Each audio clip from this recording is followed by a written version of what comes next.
সম্মানিত উপস্থিতি, বাংলাদেশে সহাবস্থান করছেন খ্রিস্টান, বৌদ্ধ, হিন্দু থেকে শুরু করে অন্যান্য ধর্মাবলম্বী যারা রয়েছেন সকলেই সহাবস্থান করছেন।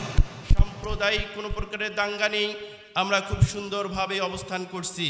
কিন্তু যারা সুন্নাহকে আঁকড়ে ধরতে চায়, সেই সুন্নাহর পথকে অবলম্বন করে, সেই পন্থাকে অনুসরণ করে, এরকম মসজিদ বর্তমান বাংলাদেশে ভেঙে দেয়া হয়, গুড়িয়ে দেয়া হয়। অথচ যারা বেদাতপন্থী, যারা বেদাত করছে, তারা হর হামেশায় তাদের তাকব্বরি নিয়ে সুন্দরভাবে চলছে। অথচ সুন্নাহ আঁকড়ে ধরার মাধ্যমেই আমাদের রয়েছে দুনিয়াতে কল্যাণ এবং পরকালের মুক্তির পথ। অন্যথায় সুন্নাহ ব্যতীত অন্য কোনো বেদাতি পন্থা যদি আমরা অবলম্বন করি, মহান রব বললেন যে ইয়া আইয়ুহাল্লাযীনা আমানু আতিউল্লাহা ওয়া আতিউর রাসূল ওয়া উলিল আমরি মিনকুম ফাইন তানাসাতুম।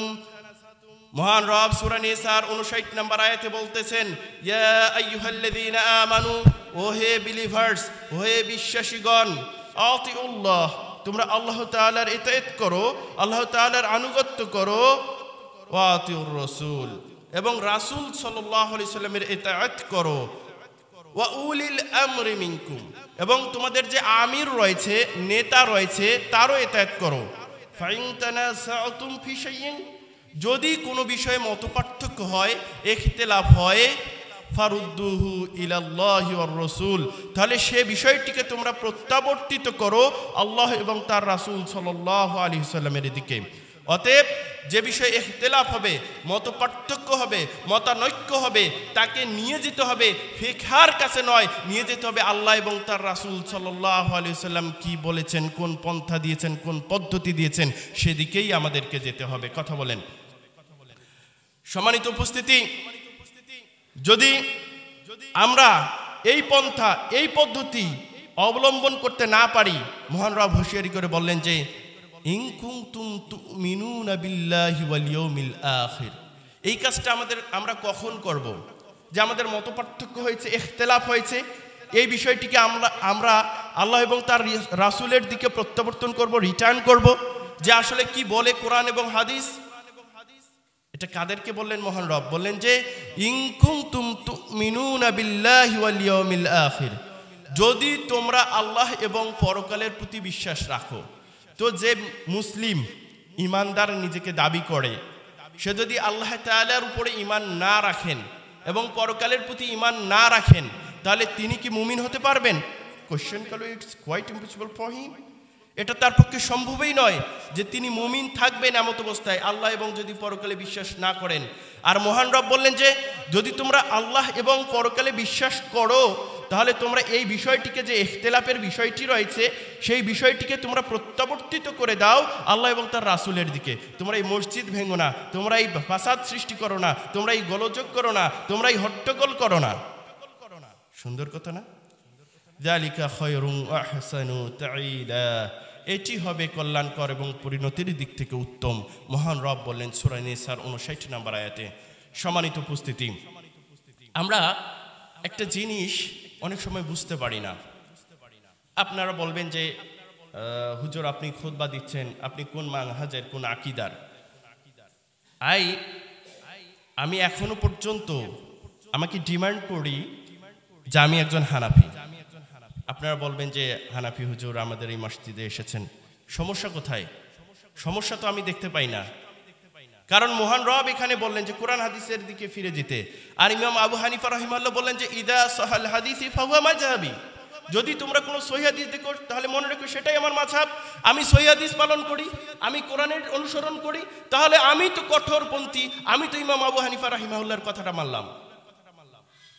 যদি আমি সহিহ হাদিস না মেনে দঈফ হাদিসের দিকে, মাউজুদ দিকে, জালের দিকে, কতগুলো ওই ঐতিহাসিক ঘটনা রয়েছে, কতগুলো কেচ্চে কাহিনী রয়েছে, কতগুলো বাপ দাদা করেছেন, সেদিকে যদি আমি প্রত্যাবর্তন করি, ফিরে যাই, আপনি যদি সহিহ হাদিসের পাওয়া সত্ত্বেও সেটা আমল না করেন, আপনি কখনো ইমাম আবু হানিফার অনুসারী হতে পারেন না।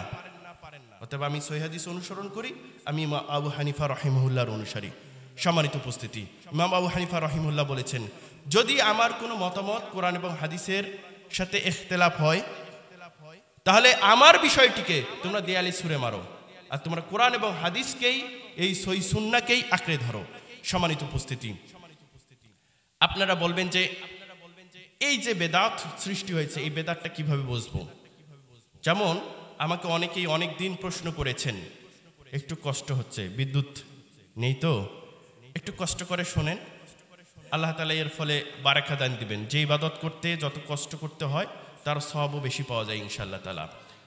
এবং এক্ষেত্রে আপনাদের কতগুলো বিষয় আছে।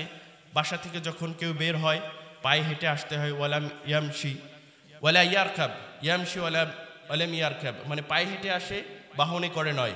ওয়াদানা মিনাল ইমামি, এবং ইমামের কাছাকাছি বসে খুতবা মনোযোগ সহকারে শ্রবণ করে। তাহলে তার জন্য কিন্তু কি রয়েছে জানেন? 1 বছর যদি আপনি সিয়াম পালন করেন এবং 1 বছর যদি আপনি তাহাজ্জুদ গুজার করেন, একাধারে যে সওয়াব রয়েছে সেই সওয়াব আপনার আমল নামায় লিখে দেওয়া হয়। সুবহানাল্লাহ বলবেন না? অতএব একটু মনোযোগ দেন। এবং আমি এখানে ছোট্ট একটা কথা বলে রাখি, আমি নিজেই পল্লী বিদ্যুতে জব করি। আপনাদের হেড অফিস হেলেঞ্চাপাড়ায় রয়েছে। এখন বিদ্যুৎ না থাকলে আমি হয়তোবা ঘেমে যাব, কিন্তু তারপরে আমি কাউকে কিন্তু দোষারোপ করতে পারবো না। হয়তো কোনো টেকনিক্যাল ফল্ট অথবা অন্য কোনো সমস্যার কারণে কিন্তু বিদ্যুৎটা নেই। অতএব এক্ষেত্রে আমি এই জিনিসগুলো সম্পর্কে বুঝি, জানি। আমি তো এখানে গালি দিতে পারবো না। মনে মনে যাদের এই সম্পর্কে ধারণা নেই, অনেকে মনে মনে গালি দেয়। এখন বিদ্যুতের অবস্থা অনেক ভালো আগের তুলনায়, আপনারা এটা স্বীকার করবেন আলহামদুলিল্লাহ। তো সেক্ষেত্রে আমি একটা কথা শুধু এখানে বলে রাখি যে যেহেতু বিদ্যুৎ ভালো, আমাদের আগে বিদ্যুতের অনেকগুলো কি ছিল, বকেয়া ছিল, এটা ওটা অনেক সমস্যা, কয়লা নিয়ে আসতে পারি না। তো এখন যেহেতু সুন্দরভাবে বিদ্যুৎ পাচ্ছি, আমাদের উচিত প্রতি মাসের বিলটা প্রতি মাসে দেয়া, তাহলে বকেয়া বিলটা পরিশোধ করতে সরকারের জন্য সুবিধা হবে, তাই না? কারণ আপনি 1 মাস আগে বিদ্যুৎ ব্যবহার করেন, এরপরে বিলটা দিতে হয়, তাহলে প্রতি মাসের বিল প্রতি মাসেই দিবেন। এবং আপনি বিদ্যুৎ অফিসের লোকজনকে সহযোগিতা করবেন বলে আমি আশাবাদী যে কোনো বিষয়ে। এই যে বিদ্যুৎ চলে আসছে, আলহামদুলিল্লাহ।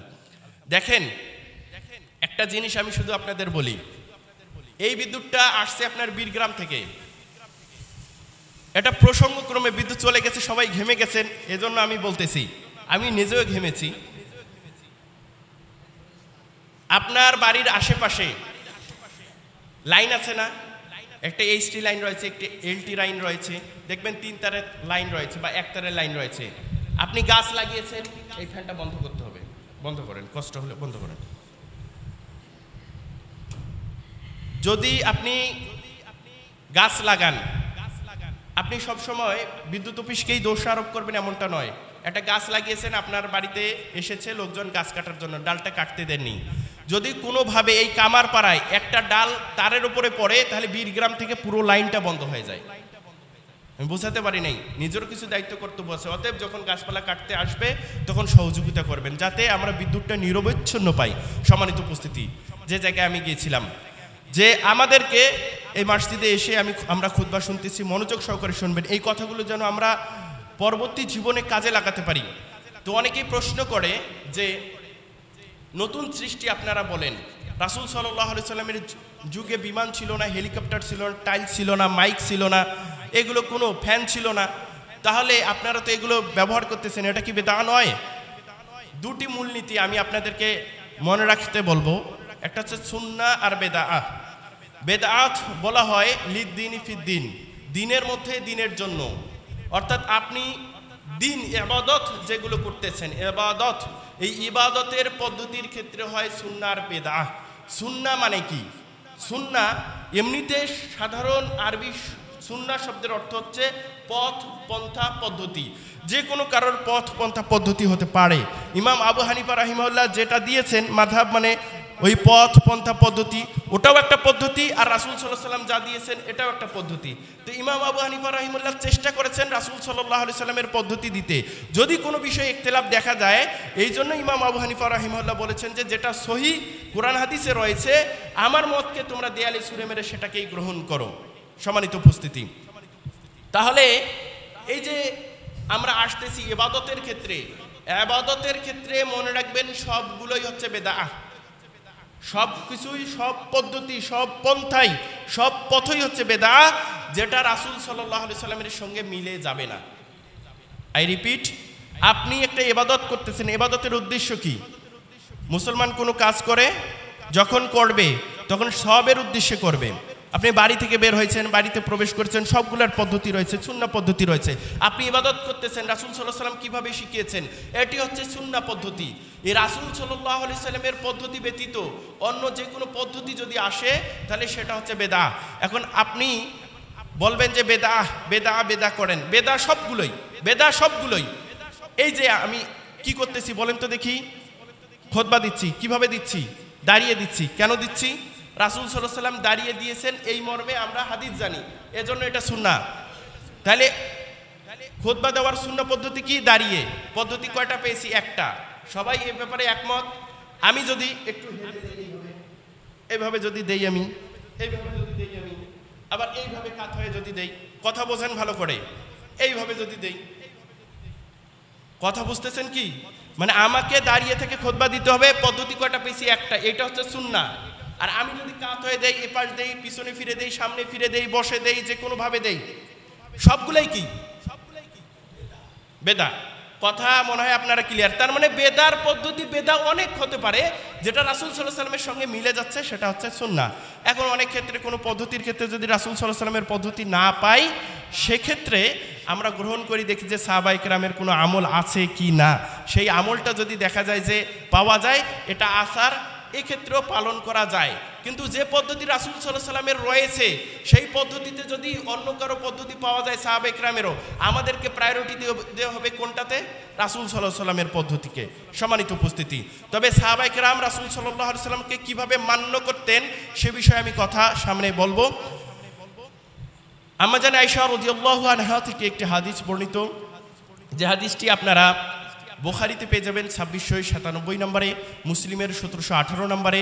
উক্ত হাদিসটি আবু দাউদে রয়েছে 4606 নম্বরে, ইবনে মাজাহে রয়েছে 14 নম্বরে, সহিহ ইবনে হিব্বানে রয়েছে 26 নম্বরে, ইরওয়াতে রয়েছে 88 নম্বরে, সহিহ তারগিব ওয়াত তারহিবে রয়েছে 49 নম্বরে, মিশকাতুল মাসাবিতে রয়েছে 140 নম্বরে। ছোট্ট একটা হাদিস। আম্মা জান আয়েশা রাদিয়াল্লাহু আনহা তিনি বলেন, আল্লাহ রাসূল সাল্লাল্লাহু আলাইহি সাল্লাম বলেছেন, মান আহদাসা ফি আমরিনা হাদা মা লাইসা মিনহু ফাহুয়া রাদ্দুন। রদ্দুন শব্দটি মারদুদ অর্থে ব্যবহৃত, প্রত্যাখ্যাত। মান আহদাসা, যে ব্যক্তি ইহদাস করলো, নতুন উদ্ভাবন করলো, নতুন সৃষ্টি করলো, ফি আমরিনা আমাদের নির্দেশনার মধ্যে, এই দিনের মধ্যে, হাযা মা লাইসা মিনহু যা উহার মধ্যে নেই, ফাহুয়া রাদ্দুন তা হচ্ছে প্রত্যাখ্যাত।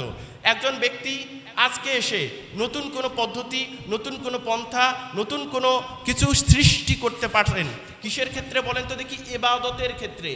ইবাদতের ক্ষেত্রে নতুন কোনো কিছু সৃষ্টি করতে পারেন। এই ইবাদতের ক্ষেত্রে সে ব্যক্তি যে এই নতুন সৃষ্টিটি করলো, এটি হচ্ছে কি? মারদুদ, প্রত্যাখ্যাত, পরিত্যাজ্য, তা গ্রহণ করা যাবে না। এখন যদি আপনি দাঁড়িয়ে খুতবা দেন, কেউ যদি বসে খুতবার পদ্ধতি চালু করে, তার মানে এটা পরিত্যাজ্য, অবশ্যই অবশ্যই। এখন কোনো ব্যক্তি বলে যে এই পদ্ধতিটা যদি বেদা হয়, কিন্তু আমি তো সৃষ্টি করিনি, তাহলে কেমনে এটা বেদা হবে? আমি তো করিনি, অন্য কেউ করতে পারে। আম্মা জান আয়েশা রাদিয়াল্লাহু আনহা থেকেই বর্ণিত সহিহুল মুসলিমের অপর একটি হাদিস রয়েছে, যে হাদিসটি ইমাম নববী রাহিমাহুল্লাহর হাদিসে 40 কিতাবের 5 নম্বর হাদিসে রয়েছে, মান আমিলা আমালান লাইসা আলাইহি আমরুনা ফাহুয়া রাদ্দুন। মান আমিলা, যে ব্যক্তি আমল করলো, আমালান কোনো একটি আমল, লাইসা আলাইহি আমরুনা যে ব্যাপারে আমাদের কোনো নির্দেশনা নেই, ফাহুয়া রাদ্দুন তা হচ্ছে বাতিল। তাহলে আমি আপনাদেরকে দুটি হাদিস দ্বারা মূলনীতি বোঝাই। মূলনীতি হচ্ছে, কেউ যদি নতুন সৃষ্টি করে তাহলে তাও পরিত্যাজ্য।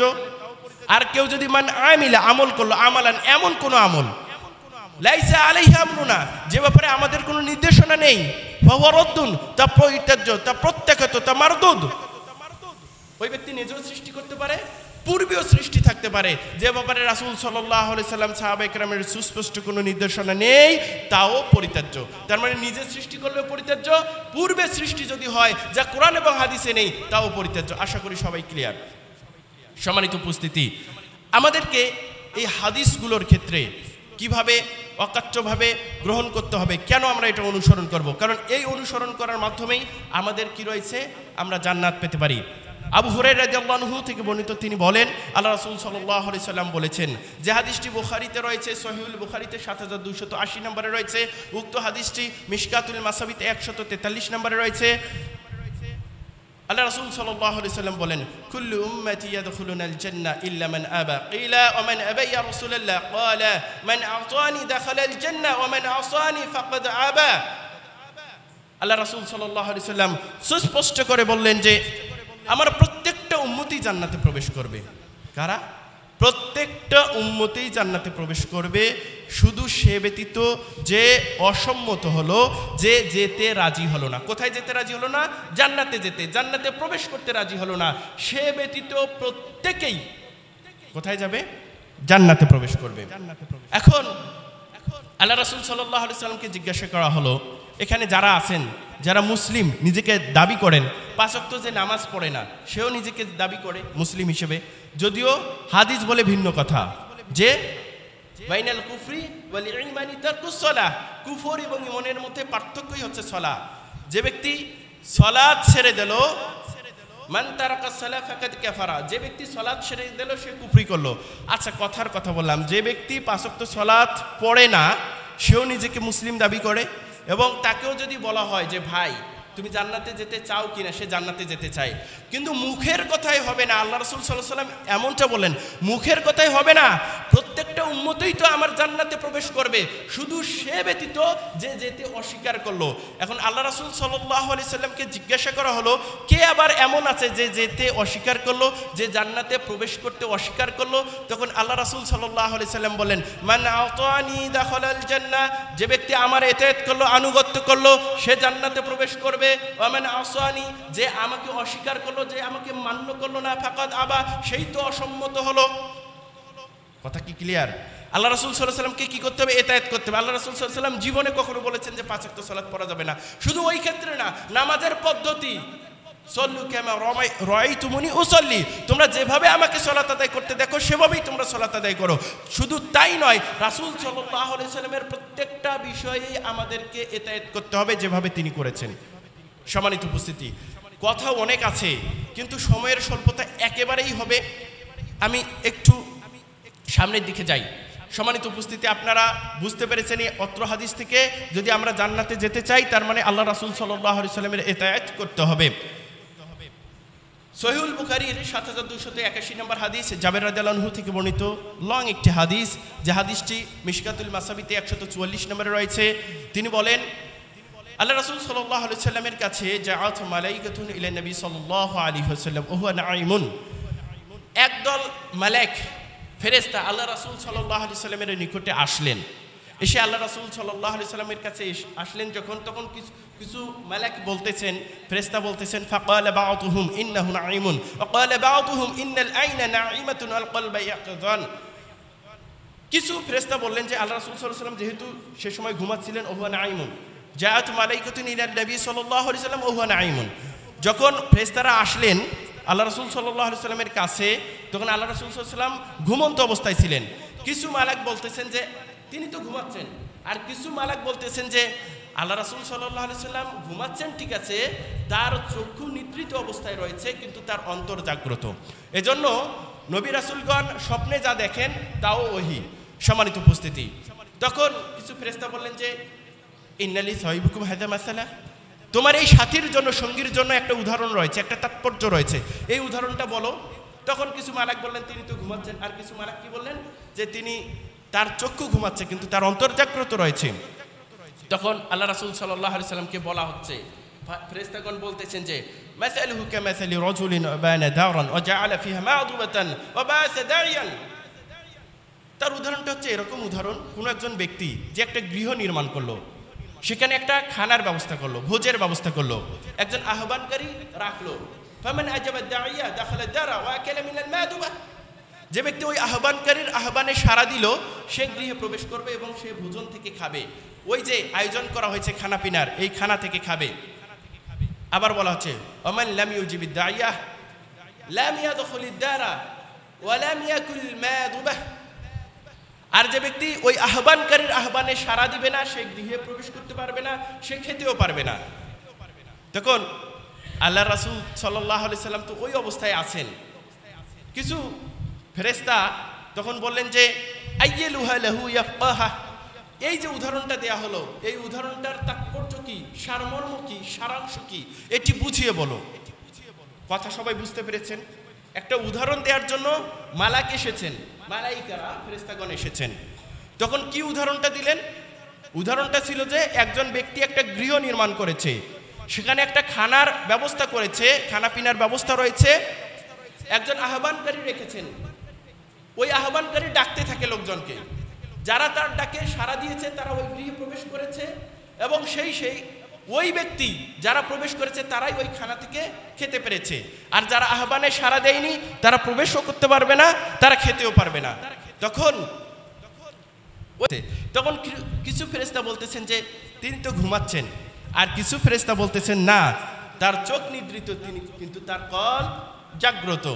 তখন বলা হচ্ছে, তখন ফেরেশতারা বললেন যে ফাদ্দারুল জান্নাহ, সুবহানাল্লাহ বলবেন না? ওই গৃহটা হচ্ছে জান্নাহ। ওয়াদাই মুহাম্মাদুন সাল্লাল্লাহু আলাইহি ওয়াসাল্লাম, আর আহ্বানকারী হচ্ছে মুহাম্মদ সাল্লাল্লাহু আলাইহি ওয়াসাল্লাম। তার মানে ফামান আতা মুহাম্মাদান সাল্লাল্লাহু আলাইহি ওয়াসাল্লাম ফাকাদ আতা আল্লাহ, যে ব্যক্তি মুহাম্মদ সাল্লাল্লাহু আলাইহি সাল্লামের ইতাআত করবে সে আল্লাহ তাআলার ইতাআত করলো।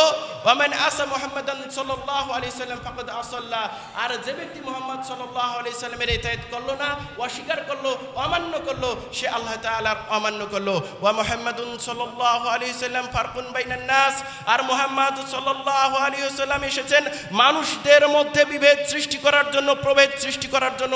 মুহাম্মদ সাল্লাল্লাহু আলাইহি সাল্লাম মানুষদের মধ্যে বিভেদ সৃষ্টিকারী। এখন বলবেন যে বিভেদ সৃষ্টি করবে, কথাটা এমন নয়। যার ভিতরে রাসূল সাল্লাল্লাহু আলাইহি সাল্লামের সুন্নাহ পাওয়া যায় তিনি হচ্ছেন রাসূল সাল্লাল্লাহু আলাইহি সাল্লামের অনুসরণকারী, আর যার ভিতরে আল্লাহ রাসূল সাল্লাল্লাহু আলাইহি সাল্লামের সুন্নাহ পাওয়া যায় না, পদ্ধতি রাসূল সাল্লাল্লাহু আলাইহি সাল্লামের নেই, সে এক দলের। আর যে রাসূল সাল্লাল্লাহু আলাইহি সাল্লামের ইতাআত করে সে এক দলের। কথা কি বোঝা যাচ্ছে? তার মানে মুসলিম যারা রাসূল সাল্লাল্লাহু আলাইহি সাল্লামের যারা ইতাআত করে তারা এক দলের, আর যারা করে না তারা হচ্ছে আরেক দলের। তো এখন ইতাআত করার ক্ষেত্রে রাসূল সাল্লাল্লাহু আলাইহি সাল্লামকে করতে হবে, সবাইকেই করতে হবে। আপনি যে মত পথ পন্থার হন না কেন আপনাকেও করতে হবে, কারণ সাহাবা করেছেন, তাবি করেছেন, ইমাম আবু হানিফা রাহিমাহুল্লাহ করেছেন, ইমাম মালিক রাহিমাহুল্লাহ করেছেন, ইমাম শাফি রাহিমাহুল্লাহ করেছেন, ইমাম আহমদ বিন হাম্বল রাহিমাহুল্লাহ করেছেন। প্রত্যেক জনই রাসূল সাল্লাল্লাহু আলাইহি সাল্লামের ইতাআত করেছেন। আপনি যে ক্ষেত্রে রাসূল সাল্লাল্লাহু আলাইহি সাল্লামের সুন্নাহকে পাবেন সে ক্ষেত্রে আপনি তা ধরতে একদম বাধ্য। সম্মানিত উপস্থিতি, শুধু তাই নয়, মহান রব কুরআনুল কারীমের সূরা আল ইমরানের 31 নম্বর আয়াতে বলতেছেন, কুল ইন কুনতুম তুহিব্বুনাল্লাহ ফাত্তাবিউনি ইউহিব্বুকুমুল্লাহ। হে রাসূল আপনি বলুন, তোমরা যদি কুল ইন কুনতুম তুহিব্বুনাল্লাহ, তোমরা যদি আল্লাহকে ভালোবাসতে চাও, ফাত্তাবিউনি, তাহলে তোমরা আমাকে অনুসরণ করো, ইউহিব্বুকুমুল্লাহ, আল্লাহ তাআলা তাহলে তোমাদেরকে ভালোবাসবেন, ওয়া ইয়াগফির লাকুম যুনুবাকুম, এবং আল্লাহ তাআলা তোমাদেরকে ক্ষমা করে দেবেন, ওয়া ইয়াগফির লাকুম যুনুবাকুম, তোমাদের পাপসমূহকে ক্ষমা করে দেবেন। আল্লাহু গফুরুর রহিম, এবং আল্লাহ তাআলা হচ্ছেন ক্ষমাশীল এবং অতীব দয়ালু। সম্মানিত উপস্থিতি, তার মানে এখান থেকে অত্র কোরআনের আয়াত এবং হাদিস থেকে বোঝা যায় আল্লাহ রাসূল সাল্লাল্লাহু আলাইহি সাল্লামের ইতাআত করতেই হবে, আপনি করতে বাধ্য। আর আল্লাহ রাসূল সাল্লাল্লাহু আলাইহি সাল্লামের কোনো সুন্নাহকে যদি আপনি কটাক্ষ করেন আপনার ঈমান থাকবে না। ঈমান ভঙ্গের যে কারণ রয়েছে তার মধ্যে আপনি যদি বলেন যে দাড়ি কেমন রাখে, কেমন কেমন লাগে, দাড়ি কেমন রাখে, কেমন কেমন লাগে, দাড়ি কেমন রাখে, চুলকায়, আপনি শুধু কটাক্ষ করবেন, দাড়ি রাখলে ভালো দেখায় না, আপনি এই কটাক্ষ করেন, তাহলে আপনি কি হবেন? আপনি বেঈমান হয়ে যাবেন। কোন আপনাকে বলা হয়েছে সালাতের মধ্যে যে আপনি পায়ে পা কাঁধে কাঁধ মিলিয়ে দাঁড়াবেন, ম্যান্ডেটরি। আল্লাহ রাসূল সাল্লাল্লাহু আলাইহি ওয়াসাল্লাম খুব তাকিদ দিয়েছেন। আপনি যদি বলেন যে ওইটা করে লামাঝাবি, ওইটা করে অন্য লোক, আর লামাঝাবি করে মানে কি? আল্লাহ রাসূল সাল্লাল্লাহু আলাইহি ওয়াসাল্লাম করেছেন, আপনি করতে বাধ্য, you have to bound to do. সম্মানিত উপস্থিতি, তার মানে আপনি সহিহ হাদিস পেয়েছেন, আপনি আমল করবেন। আমি বলেছি, আমি চ্যালেঞ্জ করলাম, জীবনে কোনোদিন আমি অনেক মসজিদে দেখি যে মুয়াজ্জিনরা যখন দাঁড়ায় কাতার সোজা করুন, মোবাইল ফোন বন্ধ করুন। যদি জীবনে কোনোদিন এটা প্রমাণিত হয় যে মুয়াজ্জিনকে এই কথাটি বলতে হয়, তাহলে আমি জাতির সামনে কোনোদিনও বক্তব্য দেব না। এই কথা আমি অসংখ্য দিন বলেছি এবং আমার এই বক্তব্য ভিডিওতে আছে। এই কথা ইমামকেই বলতে হবে, ইমামকেই বলতে হবে। পায়ে পা লাগান, কাঁধে কাঁধ লাগান, এই কথা যদি বলতে হয়, আকিমুস সুফুকুম ওয়া তারাসসু বানাল্লাহু বাইতান ফিল জান্নাহ ইস্তাওয়াতাদিল ওয়াসুদুল খুলুন।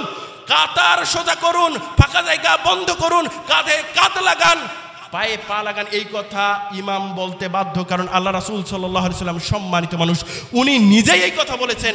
আপনি মুয়াজ্জিনের দ্বারা বলেন মানে? সম্মানিত উপস্থিতি, যে সুন্নাহ যেভাবে আছে সেই সুন্নাহ আপনাকে সেভাবেই পালন করতে হবে। আপনি কটাক্ষ করতে পারবেন না, আপনার ঈমান থাকবে না। কথাগুলো খুব ভালোভাবে বুঝবেন। সম্মানিত উপস্থিতি, আমাদের ক্ষেত্রে যে জিনিসগুলো হয় দেখেন, 5063 বুখারীর হাদিস, সহিহুল বুখারী, যে হাদিসটি মিশকাতে 145 নম্বরে রয়েছে। খুবই সংক্ষেপ করতেছি। ওই যে তিন যুবক আসলো আল্লাহর রাসূল সাল্লাল্লাহু আলাইহি সাল্লামের পরিবারে স্ত্রীদের কাছে, কি বললেন? বললেন যে রাসূল সাল্লাল্লাহু আলাইহি সাল্লামের ইবাদত কেমন ছিল। যখন বলা হলো ফালাম্মা উখবিরুহা ফাকাল্লুহা তাকালু ওয়া আইনা নাহনু মিন মুহাম্মাদিন সাল্লাল্লাহু আলাইহি সাল্লাম ক্বাদ গুফিরা লাহু মা তাকাদ্দামা মিন যামবি ওয়া মা তাআখারা। এখানে কি বলা হচ্ছে যে যখন বলা হলো যে আল্লাহ রাসূল সাল্লাল্লাহু আলাইহি সাল্লাম এভাবে ইবাদত করতেন, তখন ওই তিন যুবক বলতেছে যে কোথায় আল্লাহ রাসূল সাল্লাল্লাহু আলাইহি সাল্লাম আর কোথায় আমরা? ওনার পূর্বের পরের সব গুনাহ ক্ষমা করা হয়েছে। তাই একজন যুবক কি বললেন যে আমি সারা রাত্রি জেগে ইবাদত করব। দুই নম্বর যুবক কি বললেন যে আমি প্রতিদিনই সিয়াম রাখবো, কখনো তা ছেড়ে দেব না, ওয়ালা উফতিরু আবাদান, তা ছেড়ে দেব না কখনো। তৃতীয় যুবক কি বললেন? ওয়া আনা আতাজিলু নিসা ফালা আতাজাওয়াজু আবাদান, আমি নারী সঙ্গ ত্যাগ করব, কখনোই আমি বিবাহ শাদী করব না। ফাজাআন নবী সাল্লাল্লাহু আলাইহি সাল্লাম ইলাইহিম ফাকালা নবী সাল্লাল্লাহু আলাইহি সাল্লাম আনতুমুল্লাযিনা কুলতুম কাযা ওয়া কাযা। এমত অবস্থায় আল্লাহ রাসূল সাল্লাল্লাহু আলাইহি সাল্লাম তাদের নিকটে উপস্থিত হলেন। এসে কি বললেন? আল্লাহ রাসূল সাল্লাল্লাহু আলাইহি সাল্লাম বললেন যে তোমরা কি তারা যারা এরকম বলেছো? আল্লাহ রাসূল সাল্লাল্লাহু আলাইহি সাল্লাম বললেন যে দেখো, লাকিন্নি লা আখশাকুম লিল্লাহি ওয়া আতকাকুম লা, মানুষদের মধ্যে সবথেকে বেশি আমি আল্লাহকে ভয় করি এবং সবথেকে বেশি পরহেজগার। আমি মাঝে মাঝে সালাত আদায় করি আর মাঝে মাঝে ছেড়ে দেই রাত্রিবেলা। আমি কি করি যে আমি সিয়াম রাখি আর আসুম ওয়া উফতিরু, আর মাঝে মাঝে ছেড়ে দেই। আমি বিবাহ শাদীও করেছি, আমার সন্তান সন্ততিও রয়েছে। ফামান রাগিবা আন সুন্নতি ফালাইসা মিন্নি, যে আমার সুন্নতকে অবজ্ঞা করে, যে আমার সুন্নতকে মেনে চলে না, সে হচ্ছে কি আমার দলভুক্ত নয়, উম্মতই নয়। আপনি জানতো আল্লাহ রাসূল সাল্লাল্লাহু আলাইহি সাল্লামের কাছে সুপারিশ করেন, আপনার জন্য সুপারিশ করে কিনা। আল্লাহ রাসূল সাল্লাল্লাহু আলাইহি সাল্লাম বলেন যে ফামান রাগিবা আন সুন্নতি, যে আমার সুন্নতকে অবজ্ঞা করবে, তা আপনি সুন্নতকে কেন অবজ্ঞা করবেন? একটা মসজিদে সুন্নত অনুসরণ করা হচ্ছে, আপনি তো অবজ্ঞা করেন আবার ওই মসজিদ ভেঙে দেন। আপনাকে এই দুঃসাহস কে দিল?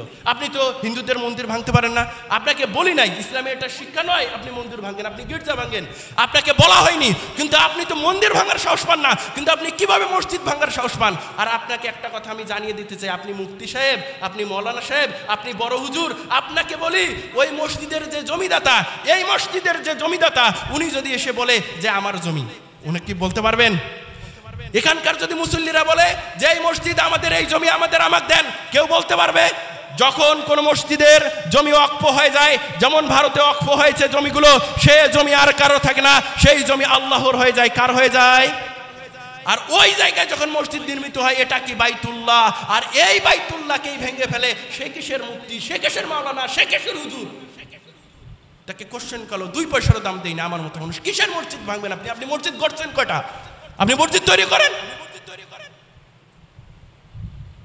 সম্মানিত উপস্থিতি, কোরআন হাদিস নিয়ে আসেন। ফাইনতানাসাতুম ফি শাইইন ফারুদ্দুহু ইলাল্লাহি ওয়ার রাসূল, যখন মতানৈক্য হবে, ইখতিলাফ হবে, আপনি আল্লাহ এবং তার রাসূলের দিকে প্রত্যাবর্তন করেন না বিষয়টা। সম্মানিত উপস্থিতি, একেবারেই সময় স্বল্পতা রয়েছে, অনেক কথা বলার ইচ্ছা ছিল, আমি শুধুমাত্র আপনাদেরকে কয়েকটি কথা সংক্ষেপে বলতে চাই। সাহাবায়ে কেরাম আল্লাহ রাসূল সাল্লাল্লাহু আলাইহি সাল্লামকে কিভাবে অনুসরণ করতেন। 1597 নম্বর বুখারীর হাদিস দেখবেন, ওমর রাদিয়াল্লাহু আনহু যিনি ইয়ার দিকে যাচ্ছেন, হাজরে আসওয়াদ দিকে যাচ্ছেন, আন্নাহু জাআ ইলাল হাজারিল আসওয়াদি ফাকাব্বালাহু, তাকে চুম্বন করলেন, হাজরে আসওয়াদের নিকটে গেলেন আর চুম্বন করলেন। আর এই ওমর রাদিয়াল্লাহু আনহু বলতেছেন যে আমি জানি, ইন্নী আ'লামু আন্নাকা হাজারুন, তুমি একটা পাথর, লা তাদুর ওয়া লা তানফাউ, তুমি কোনো ক্ষতিও করতে পারো না, উপকারও করতে পারো না। ওয়ালাউলা আন্নী আন রাআইতুন নবী সাল্লাল্লাহু আলাইহি ওয়াসাল্লাম ইউকাব্বিলুকা মা ক্বাব্বালতুকা, আমি যদি হযরত মুহাম্মদ সাল্লাল্লাহু আলাইহি সাল্লামকে তোমাকে চুম্বন করতে না দেখতাম, তাহলে কখনোই আমি তোমাকে চুম্বন করতাম না। তার মানে আল্লাহ রাসূল সাল্লাল্লাহু আলাইহি ওয়াসাল্লাম চুম্বন করেছেন, তাই তিনি করতেছেন। শুধু তাই নয়, আমি আপনাদের বলি আহমদের 4870 নম্বর হাদিস, যে হাদিসটা সৈয়দ তারগিব তারিবের 70 নম্বরে রয়েছে মুজাহিদ রাহিমাহুল্লাহ, তিনি বলতেছেন কুন্না মা ইবনে ওমর ফি সাফারিন, আমরা একদিন ইবনে ওমর রাদিয়াল্লাহু আনহুর সঙ্গে সফরে ছিলাম। ফামার রাবি মাকানি ফাহাদা আনহু, তিনি রাস্তা দিয়ে যাচ্ছেন, যেতে যেতে রাস্তাটা পরিবর্তন করলেন, সরে গেলেন। কথা বুঝতেছেন? একসঙ্গে যাচ্ছেন, রাস্তা দিয়ে সরে গেলেন। তখন তিনি বলতেছেন যে ফাসুইলা, আমি জিজ্ঞাসা করলাম লিমা ফাআলতা, হে ইবনে ওমর তুমি এটা কেন করলে? তখন তিনি বলতেছেন যে কুনতু মা নবী সাল্লাল্লাহু আলাইহি ওয়াসাল্লাম রাইতু হাদা ফাআলতু, আমি একদিন রাসূল সাল্লাল্লাহু আলাইহি সাল্লামের সঙ্গে ছিলাম, আমি এটা আল্লাহ রাসূল সাল্লাল্লাহু আলাইহি সাল্লামকে দেখেছি। কথা ভালো করে বলছেন, আপনি আমি আছি, যাচ্ছি রাস্তা দিয়ে, কোনো কারণে কোনোভাবে আপনি একদিন রাস্তা ঘুরে গেছেন, আমিও কি যাব নাকি? আমি তো সোজাই যাব। আল্লাহ রাসূল সাল্লাল্লাহু আলাইহি সাল্লাম কি বলেছেন যে তুমি এটা করো? অথচ ইবনে ওমর রাদিয়াল্লাহু আনহু তিনি শুধু দেখেছিলেন যে রাস্তা দিয়ে যাওয়ার সময় একটু রাস্তাটা সাইড কেটে গিয়েছেন। তিনি মনে করেছেন আল্লাহ রাসূল সাল্লাল্লাহু আলাইহি সাল্লাম যেহেতু এখানে সাইড কেটে গিয়েছেন, হয়তো এই দিক দিয়ে গেলে কোনো বিপদ হতে পারে, অথবা এই দিক দিয়ে যাওয়াতে কোনো আল্লাহর রহমত থাকতে পারে, তাই তিনি তাই অনুসরণ করেছেন। সম্মানিত উপস্থিতি, শুধু তাই নয়, আমি আপনাদেরকে অসংখ্য অগণিত এরকম উদাহরণ দিতে পারবো যে উদাহরণগুলোর মধ্যে আল্লাহ রাসূল সাল্লাল্লাহু আলাইহি সাল্লামকে কিভাবে অনুসরণ করা হয়েছে। আবু দাউদের 4924 নম্বর হাদিস, নাফি রাহিমাহুল্লাহ তিনি বলতেছেন আন নাফিইন ক্বালা ইবনু উমর সামি'a ইবনু মাসমারান, ইবনে ওমর রাদিয়াল্লাহু আনহু একদিন গান বাজনা বাদ্যযন্ত্র শুনলেন। ক্বালা ফাওয়াদা'a ইসবাইহি আলা উযুনিহি ওয়া না'a আনি তরিক, তিনি রাস্তা থেকে সরে গেলেন এবং দুটি আঙ্গুলি দুই কানের মধ্যে ঢোকালেন। অকাল আলী, এবং আমাকে বললেন, কাকে বললেন? নাফি রাহিমাহুল্লাহকে বললেন। কে বলতেছেন? ইবনে ওমর রাদিয়াল্লাহু আনহু বলতেছেন যে ইয়া নাফি হাল তাসমাউ শাইয়ান, তুমি কি কোনো কিছু শুনতে পাও? ক্বালা ফাকুলতু, তখন বর্ণনাকারী বলতেছেন যে আমি উত্তর দিলাম, অর্থাৎ নাফি রাহিমাহুল্লাহ বলতেন লা, আমি শুনতে পাই না। তখন ইবনে ওমর রাদিয়াল্লাহু আনহু ফারাফা ইসবাইহি মিন উযুনাইহি, তার দুই কান থেকে দুই আঙ্গুল বের করলেন এবং বলতেছেন যে কুনতু মা নবী সাল্লাল্লাহু আলাইহি সাল্লাম ফাসামি'a মিসলা হাযা ফাসানা মিসলা হাযা, আমি আল্লাহ রাসূল সাল্লাল্লাহু আলাইহি সাল্লামের সঙ্গে একদিন ছিলাম, তিনি এরকম গান বাজনা বাদ্যযন্ত্র শুনেছিলেন, এরকমটাই করেছিলেন, অর্থাৎ কানে আঙ্গুল ঢুকিয়েছিলেন, তাই আমি এমনটা করলাম। কিভাবে অনুসরণ করে দেখতে পাচ্ছেন? কিভাবে অনুসরণ করে আপনারা বুঝতে পারছেন? শুধু তাই নয়, সম্মানিত উপস্থিতি, যদি আপনারা দেখেন বুখারীর মধ্যে হাদিসটি রয়েছে 2092 নম্বরে, 5379 নম্বরে, 5420 নম্বরে, 5435 নম্বরে, সহিহুল মুসলিমে রয়েছে 2041 নম্বরে, আবু দাউদে রয়েছে 3782 নম্বরে, উক্ত হাদিসটি মুয়াত্তা মালিকে রয়েছে 2010 নম্বরে, যে হাদিসটি নাসাই আল কুবরাতে রয়েছে 6662 নম্বরে, উক্ত হাদিসটি দারিমিতে রয়েছে 2050 নম্বরে, যে হাদিসটি মিশকাতুল মাসাবিতে রয়েছে 4180 নম্বরে। ওই আনাস বিন মালিক রাদিয়াল্লাহু আনহু, সময় নাই তো শুধু বলতেছি, ওই এক দর্জি দাওয়াত দিছিল আল্লাহ রাসূল সাল্লাল্লাহু আলাইহি সাল্লামকে, তিনি জবের রুটি আর ঝোল বিশিষ্ট তরকারি দিয়েছিলেন, যার মধ্যে কি ছিল? কদু ছিল আর শুটকি ছিল। কদু আর কি ছিল? শুটকি ছিল। আর আল্লাহ রাসূল সাল্লাল্লাহু আলাইহি সাল্লামকে দেখলেন, কে দেখলেন? আনাস বিন মালিক রাদিয়াল্লাহু আনহু দেখলেন যে তিনি ওই পাত্র থেকে কদু খুঁজে খুঁজে খাচ্ছেন। তিনি বলতেছেন ফালাম আসাল উহিব্বু দুব্বাআ বা'দা ইয়াউমাইদিন, সেদিন থেকে আমিও কদু খেতে পছন্দ করতাম, ভালোবাসতাম। আমি কি বুঝাতে পেরেছি আপনাদেরকে রাসূল সাল্লাল্লাহু আলাইহি সাল্লামকে কিভাবে অনুসরণ করতে হবে? আল্লাহ রাসূল সাল্লাল্লাহু আলাইহি সাল্লাম বলে দিলেন যে তোমরা অতিরিক্ত করার দরকার নাই তো, কারণ 3 যুবকের ঘটনা থেকে আমরা বুঝি ওনাকেই অনুসরণ করতে হবে, যেভাবে করেছেন যতটুকু করেছেন এর মধ্যেই কল্যাণ নিহিত। কিন্তু আপনি যদি করেন ওয়ালা তুবতিলু আমালাকুম ইয়া আইয়ুহাল্লাযীনা আমানু আতিউল্লাহ ওয়া আতিউর রাসূল ওয়ালা তুবতিলু আমালাকুম, আল্লাহ তাআলা বলেন সূরা মুহাম্মাদের 33 নম্বর আয়াতে যে তোমরা আল্লাহ এবং তার রাসূলের ইতাআত করো, তোমরা তোমাদের আমল সমূহকে নষ্ট করো না। এখানে কি বলা হয়েছে, কেন বলা হলো? তোমরা যদি রাসূলের ইতাআত না করো, অনেক ইবাদত করেছো কিন্তু তার ইতাআত না করে কোনো একটা বিষয়ে তুমি একটা বেদাত করেছো, ওয়ালা তুবতিলু আমালাকুম, তোমরা তোমাদের আমল সমূহকে নষ্ট করো না। আপনি এত ইবাদত করেছেন, আমল সমূহকে নষ্ট করে দেওয়া হবে। কথা কি ক্লিয়ার? কথা ক্লিয়ার? আপনি কতটুকু নেবেন? আমা আতাকুমুর রাসূলু ফাখুযু, সূরা হাশরের 7 নম্বর আয়াত। রাসূল সাল্লাল্লাহু আলাইহি সাল্লাম তোমাদের জন্য যা নিয়ে এসেছেন তা তোমরা গ্রহণ করো। আমা নাহাকুম আনহু ফান্তাহু, যা তিনি নিষেধ করেছেন তা তোমরা ছেড়ে দাও। ফাত্তাকুল্লাহ, আর এই ব্যাপারে আল্লাহ তাআলাকে ভয় করো। কথা বুঝতে হবে। প্রথমে কি বললেন? যে যা নিয়ে এসেছেন তাই ধরো, যা নিষেধ করেছেন তা ছেড়ে দাও। যদি এই দুইটা কাজ করতে না পারো, এই দুইটা ব্যাপারে ফাত্তাকুল্লাহ, আল্লাহকে ভয় করো। ইন্নাল্লাহা শাদীদুল ইকাব, কারণ আল্লাহ তাআলা তো হচ্ছেন শাস্তি দানে অত্যন্ত কঠোর। সম্মানিত উপস্থিতি, ধৈর্যচ্যুতি ঘটাবো না, যতটুকু বলেছি অনেক কথা ছিল, আরও অনেক কথা বলার আরও প্রয়োজন ছিল এই বিষয়টাকে সুন্দর করে বোঝানোর জন্য। যেহেতু সময়ের স্বল্পতা রয়েছে, যতটুকু বলেছি সত্য সুন্দর কল্যাণকার মহান রব আমাকে সহ সকলকে আমল করার তৌফিক দান করুক। সুবহানাকাল্লাহুম্মা ওয়া বিহামদিক, আশহাদু আল্লা ইলাহা ইল্লা আনতা, আস্তাগফিরুকা ওয়া আতুবু ইলাইক।